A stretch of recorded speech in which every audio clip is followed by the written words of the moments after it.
현대자동차 연구소에 근무하며 BBB 화성 남양 모임에 참여하고 있는 허동필 형제입니다.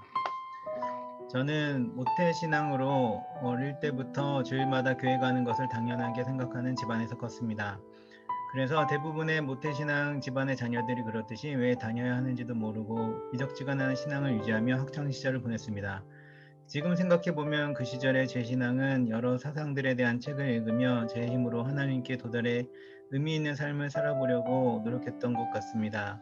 하지만 이런 교만하고 이기적인 저를 하나님은 제가 깨닫고 돌아올 때까지 참아주시고 기다려주셨습니다. 항상 어린아이와 같은 신앙에 남아있었던 저는 결혼 후 3명의 남자아이들을 양육하며 감사와 고난이 함께하는 힘든 육아와 업무 스트레스 환경 속에 의지할 곳이 없어 집 앞 교회에 새벽기도를 자주 가게 되었습니다. 그러던 어느 날 성령님께서 제 신앙이 아직 자신의 필요밖에 모르고 원하는 게 있으면 울며 떼쓰는 저희 아이들과 다를 바 없다는 마음을 주시며 고린도전서 13장 11절 말씀을 생각나게 하셨습니다. 내가 어렸을 때에는 말하는 것이 어린아이와 같고 깨닫는 것이 어린아이와 같고 생각하는 것이 어린아이와 같다가 장성한 사람이 되어서는 어린아이의 일을 버렸노라. 이 말씀을 받고 저는 이제 영적인 아이로 남아있지 않고 하나님 앞에 부끄럽지 않는 자녀가 되기 위해 어린아이와 같은 신앙에서 벗어나 성장해야겠다는 마음을 갖게 되었습니다.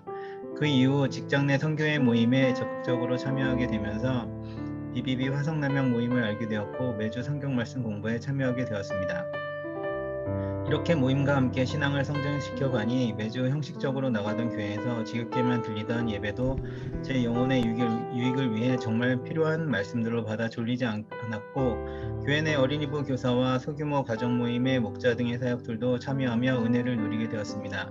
그러던 중 그동안 순장님으로부터 몇 번 BTC 훈련에 대한 권면을 받았으나 아직 일이 너무 바빠 시간이 없고 훈련을 받을 만큼 준비가 되지 않았다는 핑계로 계속 훈련받는 것을 미뤄왔습니다.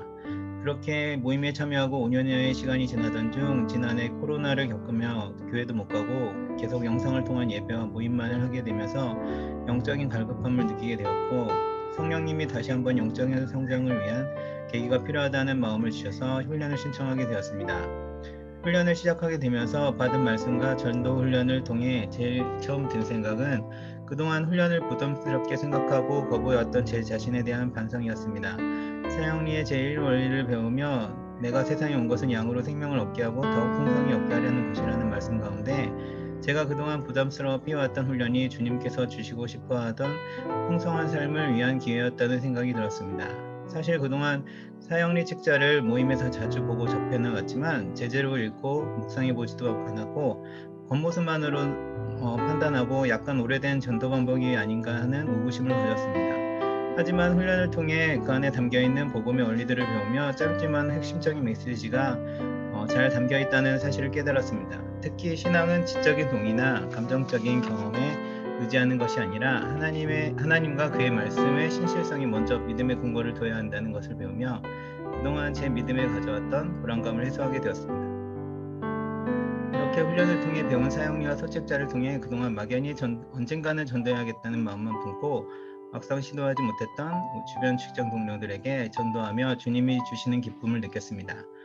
그리고 흔쾌히 사형리 나눔을 들어주고 영접하기도 하는 직장 동료들을 보면서 코로나 때문에 교회에 대한 이미지가 안 좋아서 이제는 전도하기 힘들다고 자포자기해왔던 마음을 회개하게 되었습니다.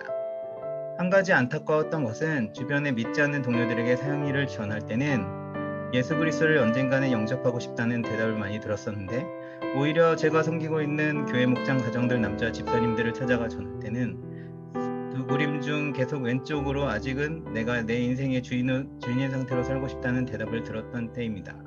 그분들 대부분 모태신앙으로 혹은 지난 8, 90년대 뜨거운 영적인 부흥기에 청년 시절에는 교회에서 살다시피 하며 찬양 집회들 따라다니며 뜨거운 신앙을 가졌던 분들이었지만 이제는 식어버린 신앙으로 코로나 기간 동안 교회에 나오지도 않고 더욱 차가워져서 온라인 예배조차 드리지 않는 모습에 안타까웠습니다.